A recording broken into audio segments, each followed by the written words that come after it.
una investigación que se hizo en conjunto con Martín Puchet, aquí presente, y digamos, esta es la segunda vez que presentamos esta investigación, pero en esta segunda vez queremos hacer énfasis en un segundo conjunto de resultados que hemos obtenido que se nos hicieron muy interesantes. Entonces, bueno, voy a empezar. Es una investigación en la que queremos estudiar a las redes de producción de América del Norte y sobre todo cómo reaccionan estas redes productivas cuando son expuestas a una perturbación exógena.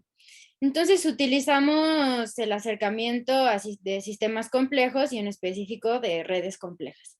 Permítanme, les doy una breve introducción al tema, un poco la motivación y la relevancia de este tema.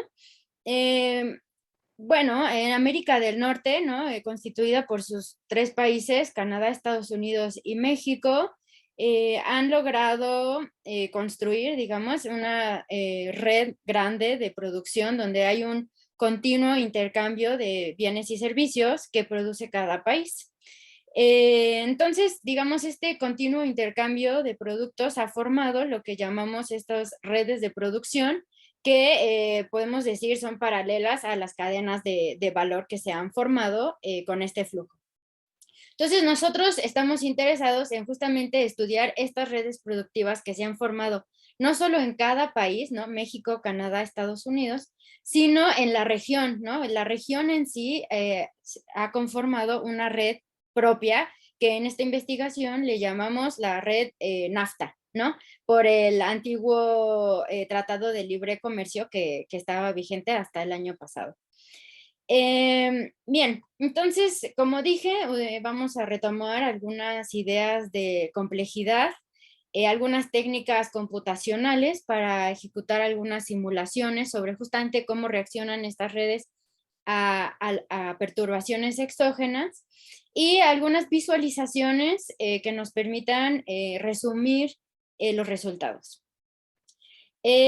Ahora, ¿por qué nos pareció interesante estudiar esto?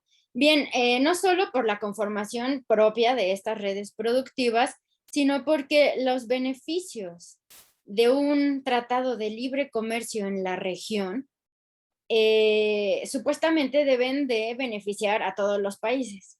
Pero al los países tener diferentes configuraciones en sus redes productivas, estos beneficios pues también son heterogéneos.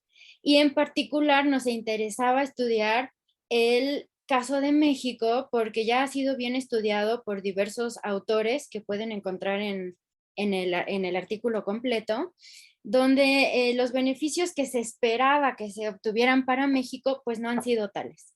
Entonces, queríamos un poco desmenuzar este problema y decir, bueno, ¿qué es lo que está pasando, no? ¿Por qué México no se ha podido beneficiar de un tratado de libre comercio en la región? Y queremos ver si eso puede estar relacionado de alguna forma a cómo está configurada la red productiva, no solo de la región, sino de México.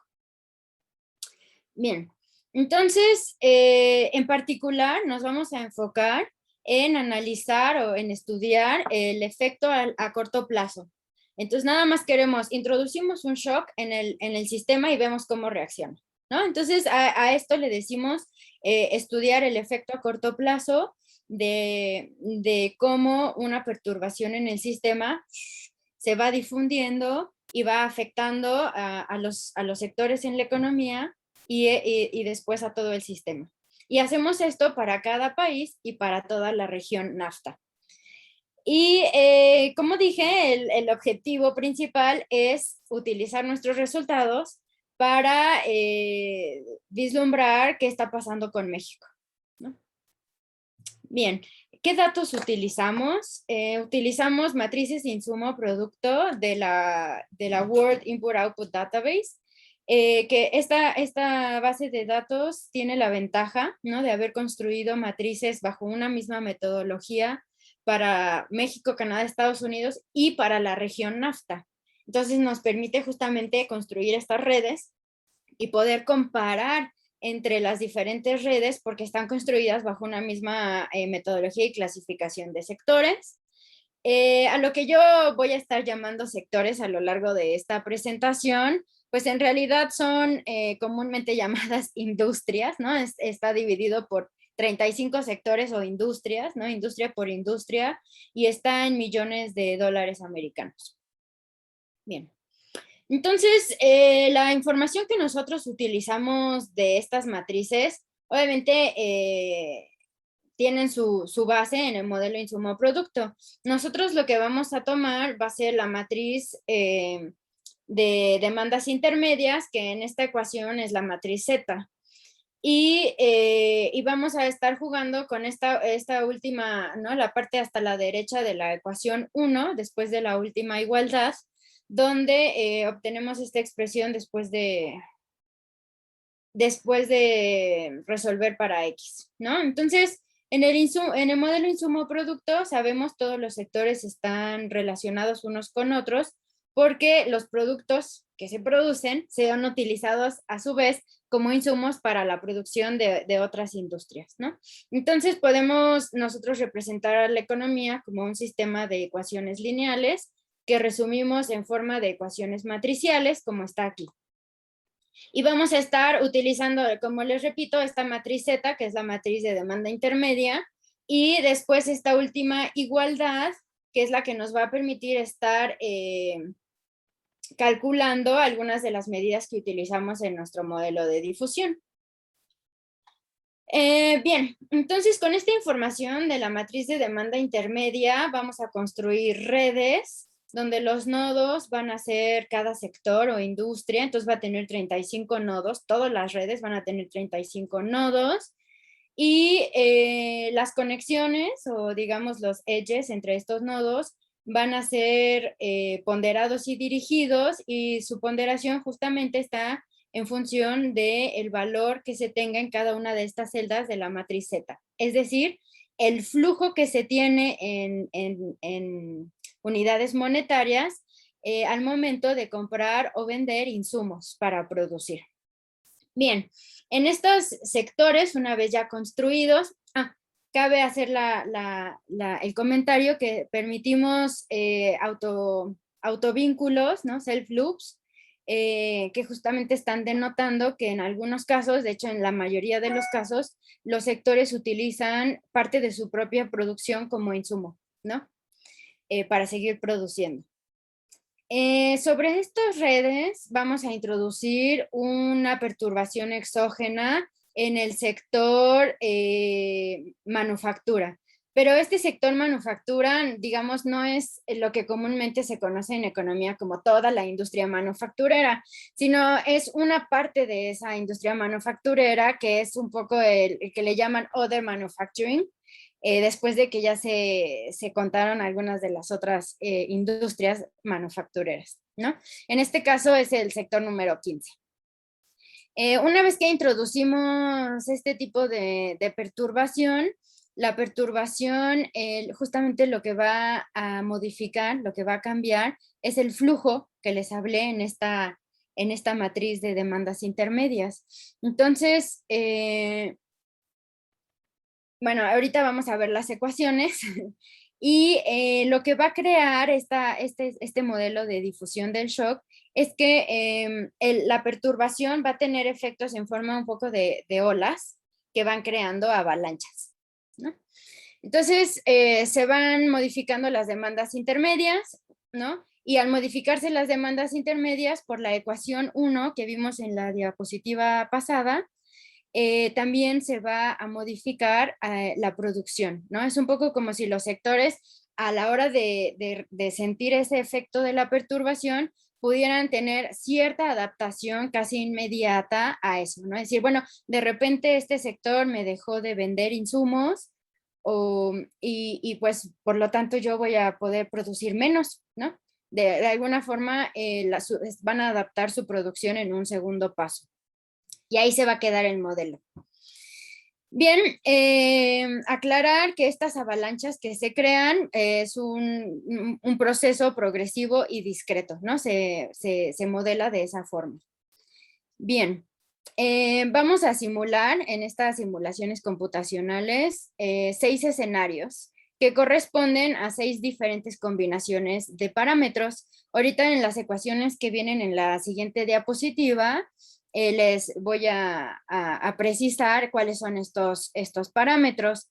Sin embargo, quédense con la idea de que estos escenarios lo que están queriendo reflejar es un poco un espectro de situaciones desde un extremo al otro, ¿no?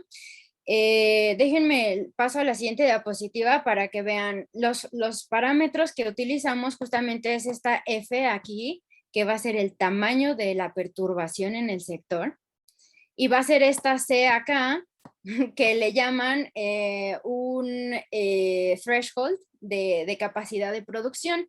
Es decir, cada sector va a tener cierto nivel mínimo con el cual puede operar. Y entonces las avalanchas y la difusión de esta perturbación va a depender de la proporción que exista entre el tamaño de la perturbación y esta capacidad mínima que tiene cada sector, como un poco para aguantar el efecto de la perturbación. Y entonces, para diferentes combinaciones de F sobre C, es que vamos a presentar nuestros resultados y algunas conclusiones. Y las simulaciones pues van desde un caso extremo donde tenemos un shock gigante, ¿no? Una perturbación gigante y un parámetro C chiquito. Entonces, pues los sectores están colapsando en su mayoría porque reciben un efecto grandísimo y su capacidad mínima para aguantar pues es muy pequeña. Y después nos vamos, ¿no? Con diferentes combinaciones hasta el otro extremo, donde es lo opuesto. Vamos a introducir un shock pequeñito y los sectores van a tener un parámetro C de capacidad de producción bastante grande, y entonces vamos a ver qué sucede en esa situación, pasando, ¿no? Por otros 4 combinaciones. Estas ecuaciones nos están dictando este proceso de difusión.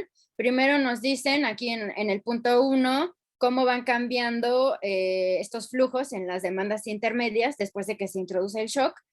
Luego nos dice cómo cada sector va a adaptar su producción y cómo se va a calcular la producción, digamos, de cada economía, porque esta X aquí en negritas es un vector y esta es una matriz, ¿no? Entonces aquí en esta ecuación 2 de esta diapositiva estamos calculando ya la producción para la economía. Y por último, el 3 nos dice, bueno, una vez que se vieron afectados por la perturbación y que se trataron de adaptarse a esta nueva situación, pues la ola sigue, ¿no? La ola de la perturbación sigue hasta haber alcanzado a todos los sectores.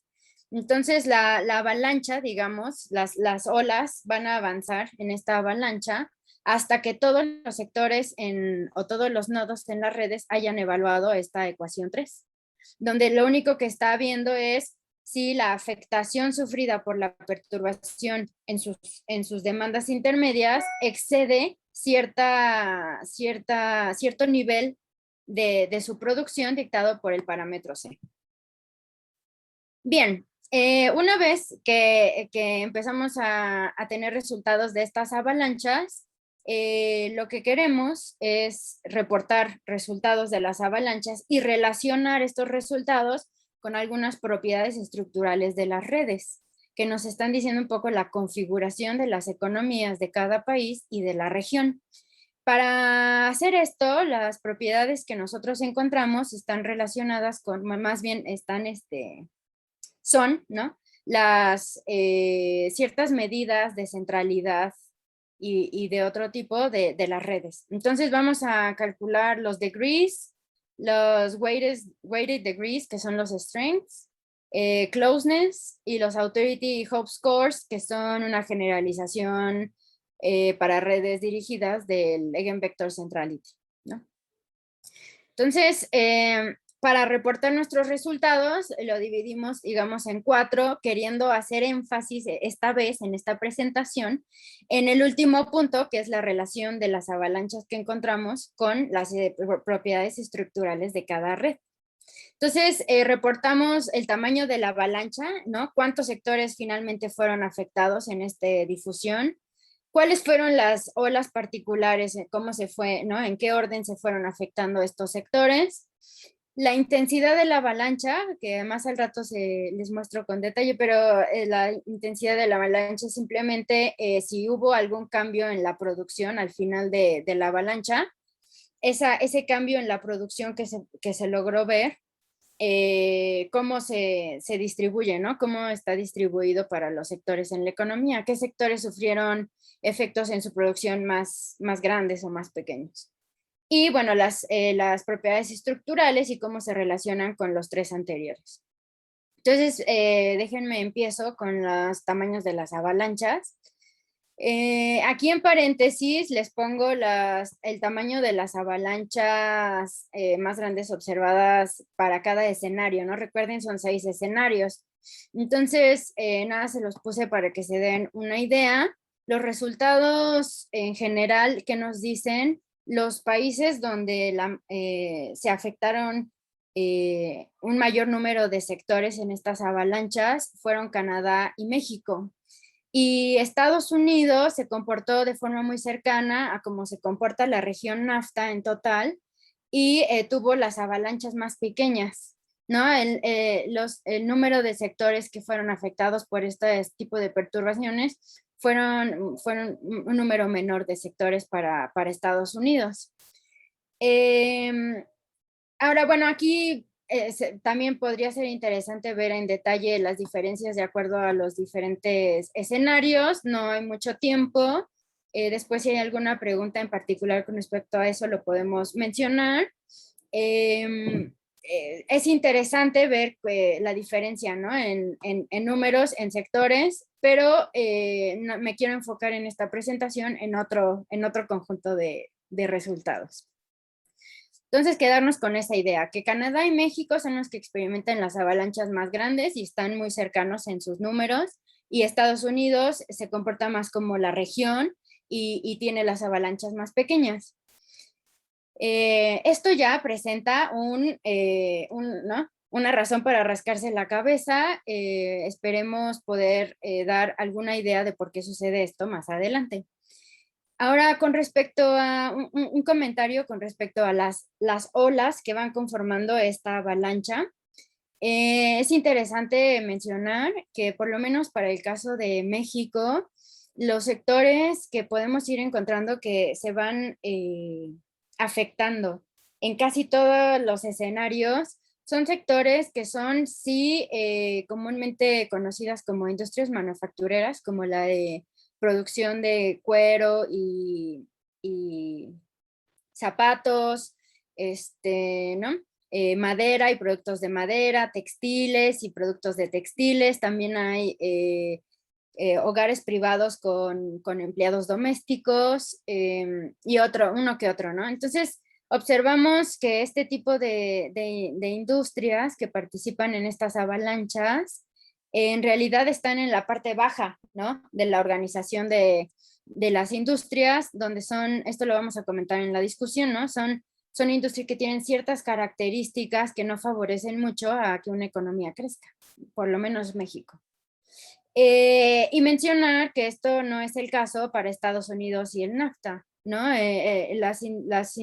Los sectores que más aparecen en las avalanchas de Estados Unidos y NAFTA son diferentes, ¿no? Son comúnmente diferentes a estas que encontramos aquí para México. Y nada más mencionar que el sector manufacturero, que es el que estamos perturbando, ¿no? Es el que está recibiendo el shock, aparece asimismo afectado de nuevo, ¿no? Aparece en su misma avalancha en más escenarios para México que para Estados Unidos. Y aún así, vamos a ver después, esto no necesariamente es algo bueno, ¿no? Para México. Eso es el comentario con respecto a las olas. Con respecto a la intensidad de las avalanchas, es interesante ver, ¿no? Después de que se llevó a cabo la avalancha, otra vez los sectores dicen, bueno, voy a ver, ¿no? El recuento de los daños. 5 voy a minutos, ver, Marta. Gracias. Voy a ver cómo me afectó esto. Entonces van a volver a calcular su producción y compararla con la producción que tenían antes de la avalancha. y vamos a ver qué sectores más se afectan. Y tengo esta pequeña diapositiva, yo sé que está un poco pequeña. Aquí nada más quiero llevar su atención a que las intensidades que están medidas por este color map, ¿no? Donde el rojo oscuro es lo más intenso y el clarito es lo que casi no tuvo efecto en la avalancha.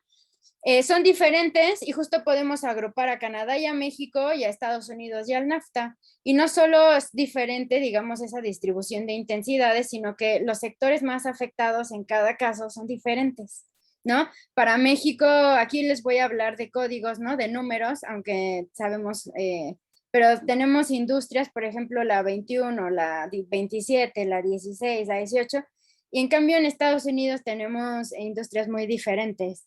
¿No? Entonces, nada más es para, ¿no? Comentarles que también en la intensidad de las avalanchas vemos diferencias entre México, Estados Unidos y el NAFTA y podemos claramente distinguir esos dos grupos. Bien, en cuanto a las propiedades estructurales de las redes, como ya les mencioné cuáles encontramos densidades, eso sí, que es un poco la conectividad de cada red, y encontramos que Canadá es la más conectada, ¿no? Tiene la densidad más alta y junto a Estados Unidos.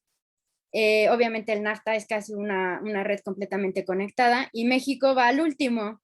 Y si se fijan, esta medida, que es un poco una medida global, ¿no? Una medida macro de las redes, no necesariamente va a la par de los tamaños de las avalanchas, ¿no? Estados Unidos, que es el segundo con la densidad más grande, no tiene las avalanchas más grandes, ¿no? México está arriba.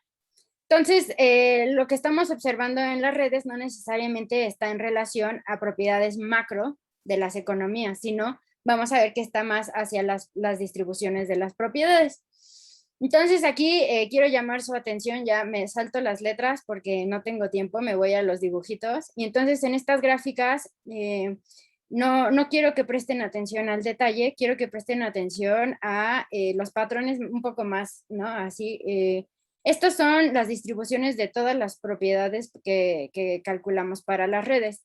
Y lo único que quiero mostrarles aquí es que se ve claro, por lo menos para nosotros, que en la mayoría de estas distribuciones hay una diferente organización entre México, Estados Unidos y el NAFTA. ¿No? México son las rayitas verdes, Estados Unidos son las rayitas negras y el NAFTA son la rayita sólida azul. Y casi en todas las distribuciones se ve esta diferencia, ¿no? No solo son diferentes distribuciones, sino que tienen parámetros estimados diferentes. Entonces, esto nos está dando evidencia de que las redes en el NAFTA tienen diferentes organizaciones.